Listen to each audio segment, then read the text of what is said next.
билесиңби? Кыргызстанда алименттин өлчөмүн жогорулатуу сунушталып жатат. Ооба.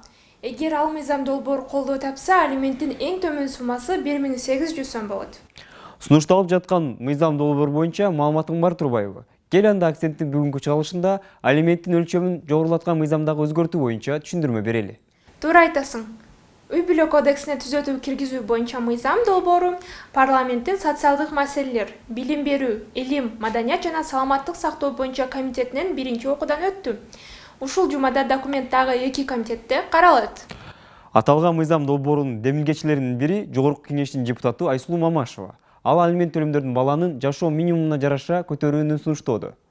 Бүгүнкү күндө алименттин өлчөмү 200-300 сом деле төлөгөн адамдар бар. Муну көтөрүп, ушул минималдуу прожиточный минимумга бир бала үчүн ага мындай байлап 1800гө көтөрүп атабыз. Бирок бул сумма жылдан жылга өсө турушу мүмкүн. Анткени бул сумманы Настатком өзү тактайт. Эми азыркы иштеп жаткан мыйзам боюнча алимент канча эсептелип, канча сомдон төлөнө турганын айтып берели. 1990-жылы кабыл алынган алимент тууралуу мыйзам боюнча алименттин өлчөмүн санап чыгуунун 3 жолу бар. Биринчиси балдардын санына жараша кирешенин бир канча пайызы. Экинчиси балаңыз менен жашаган райондо болгон орто киреше. Үчүнчүсү алимент төлөөчүнүн иш жүзүндөгү кирешеси. Эгер алимент төлөөчүнүн бир баласы болсо, айлыгынын 25%ын бөлөт. Демек, минималдуу айлык маяны алган учурда бул сумма 225 сомду түзөт. Ал эми орточо айлык алса, 3108 сом төлөйт.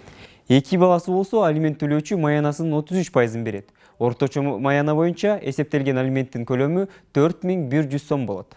Эгер 3 же андан көп баласы болсо, айлыгынын жарымын берет. Ал сумма орточо айлык менен эсептегенде 6217 сом болот.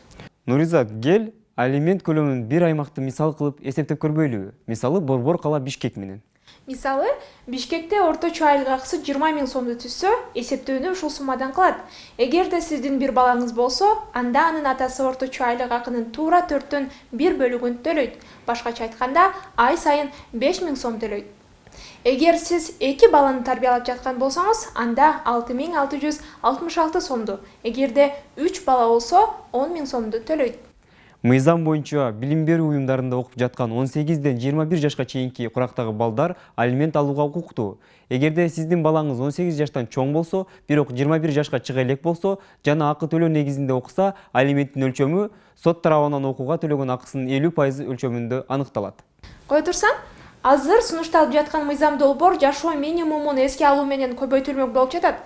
Жашоо минимуму балдарга канча сомдон туура келет бүгүнкү күндө? Улуттук статистика комитетинин 3-кварталындагы эсеби боюнча, төрөлгөндөн баштап 7 жашка чейинки балдардын жашоо минимуму 3650 сом 31 тыйын деп эсептелген. 7 жаштан 14 жашка чейинки балдарда бул сумма 4274 сом 92 тыйын. Ал эми 14 жаштан 17 жашка чейинкилерде 4651 сом 16 тыйын. Демек, жашоо минимумун эске алганда алименттин көлөмүн көбөйтүү зарылчылыгы бар турбайбы? Ооба, бирок алименттин азыркы суммасы боюнча да төлөбөй жүргөндөр көп экени айтылып жүрөт. Демек, алимент өндүрүү боюнча да көзөмөлдү күчөтүү зарыл. Видео жаккан болсо лайк басыңыз. Бөлүшкөндү унутпаңыз жана биздин каналга сөзсүз катталыңыз.